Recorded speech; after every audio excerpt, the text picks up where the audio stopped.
Hello, my name is Bangi, and I would like to explain my thesis with the title of Funding Liquidity Risk and Banks Risk an Indonesia Perspective for Conventional Bank in 2018 to 2022. Let's start.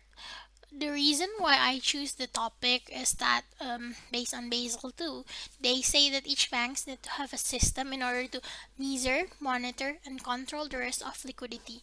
And then we also see that Bank Indonesia have this rule.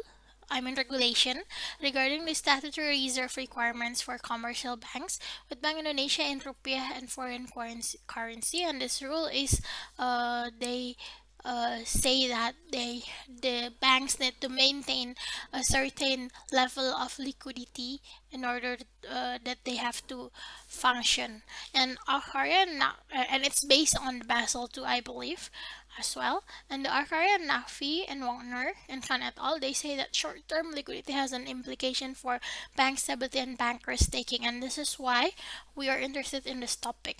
And then we go further to this literature review, and basically the literature review tells us that they um, the increased liquidity is followed by more risk taking. Crisis more happen if they have lot of liquidity, and then uh, that the higher deposits in bank lower bank funding creditors, and thus the influence of banks based on the capital buffer, bank size, and also global financial crisis uh, on the relation of the funding liquidity risk and bank risk as well.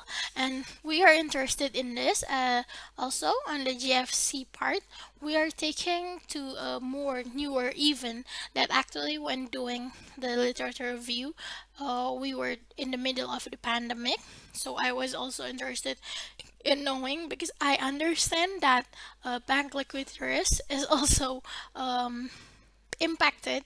The Bank Indonesia has also created an injection of liquidity in order to maintain the bank's liquidity, to maintain their risk. So we want to know regarding that.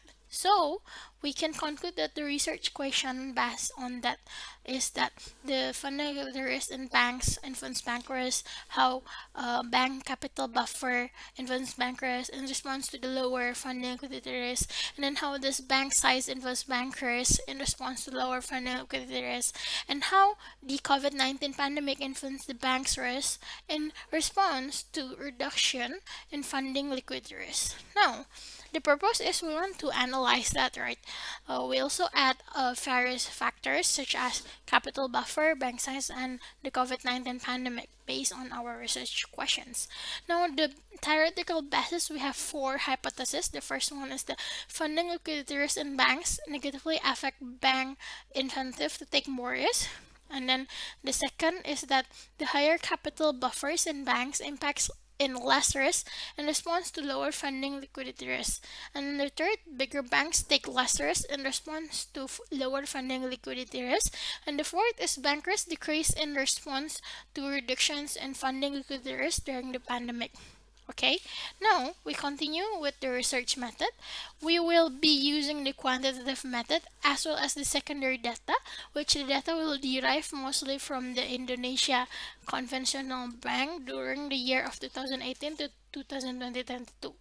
The dependent variables will be liquidity creation to total assets, non-performing loan loss provisions to total assets, standard deviations of bank stock returns, and risk-weighted assets to total assets. And these will be representing um, the risk, the bank risk.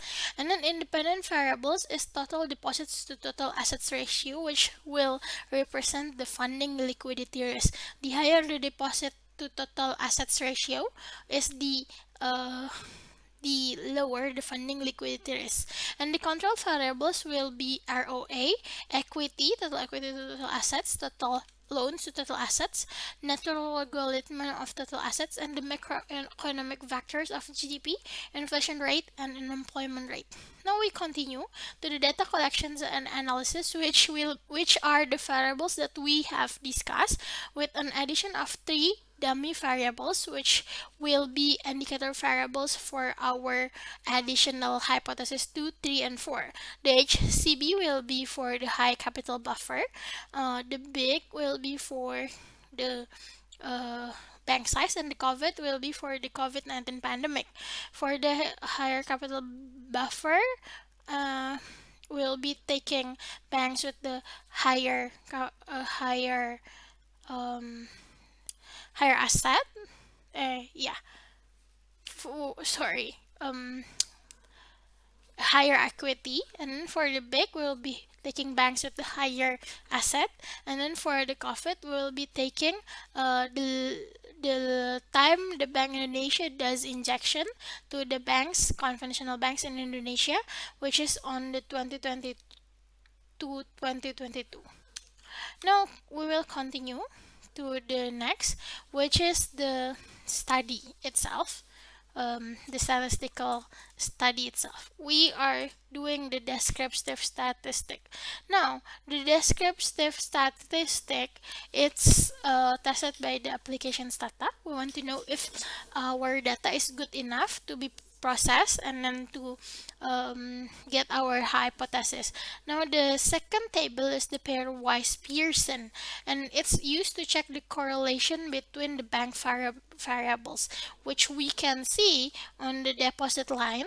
The RWA, NPL, LLPL, C, and SRV are all showing low correlation. So we don't have to worry for multicollinearity concern on this analysis. Now we continue for our hypothesis. This is our first hypothesis, the funding, liquidity risk, and bank risk. So, firstly, we will look at the deposit line, which is this, and we will look at the ones where it have 3 stars. So we will take consideration for the ones with 3 and 2 stars. So we will ignore this because it's not considered significant enough for us. For the non-performing loan and the liquidity creation, they have a positive impact on the raise of deposit or the low funding liquidity risk, which is that they have an increase in bank risk. You know, now it means that this hypothesis is accepted because it says that funding liquidity risk in banks negatively affect bank incentive to take more risk. So the lower funding liquidity risk, the higher the risk. Correct?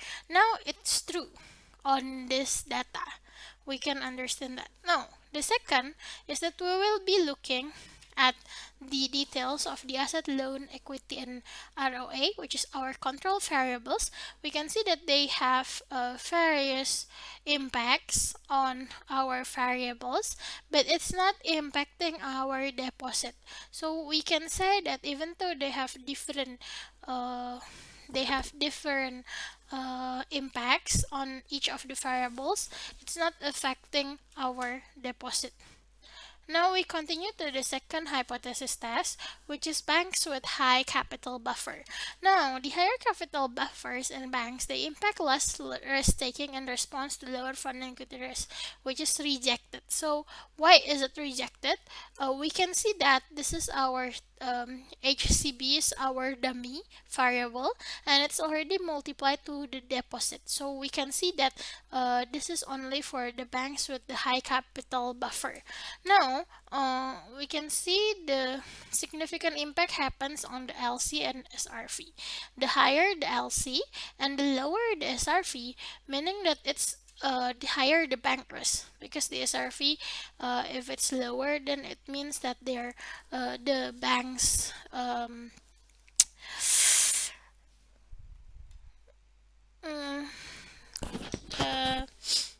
uh, the banks is having a higher risk.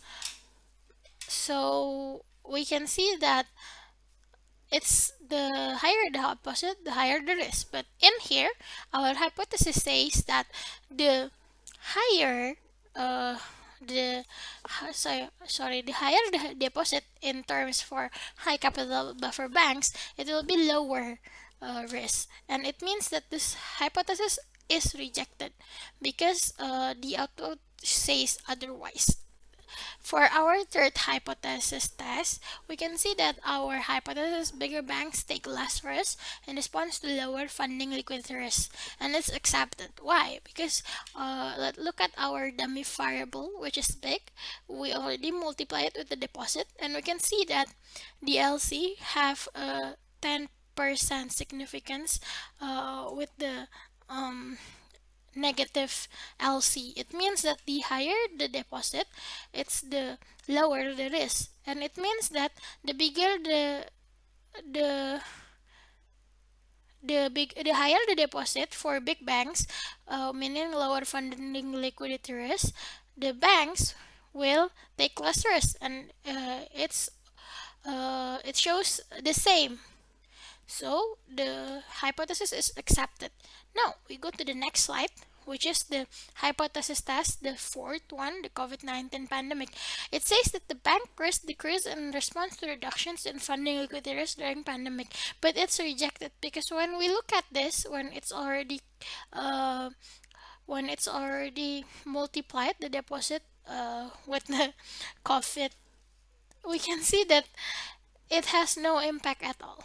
So the bankers is not impacted uh, by this COVID during the pandemic. There's no chance at all. Even there is not significantly impacted at all. So the hypothesis is rejected. Now we look at the number 5, which is the macroeconomic factors. We just want to know if we add the macroeconomic factors of the GDP, unemployment, and inflation uh, on this data, the output will stay the same, or it will stay consistent with the previous hypothesis test of the first one. And we can see that the significant impact is the same on the NPL and the LC. So it means that uh, our data is valid. Now we go to the conclusion and suggestions. We can see that our findings, which are bankers positively impacted by funding equity risk, this uh, in line with our hypothesis, higher capital buffers is may lead to riskier behavior in response to lower funding liquidity risk, which is not in line with our hypothesis. Banks has negatively impact risk in response to lower funding liquidity risk, and bank risks remain unaffected in the decrease of funding liquidity risk during COVID-19, which is not included. I mean, this is not per our hypothesis, so these are our findings. Oh, sorry. And our recommendation for future research is basically use a longer period of time, because and because when the COVID-19 is unaffected, we think it's because of the OJK regulation that delays the impact of the COVID-19. Now, we're done for our presentation. Thank you.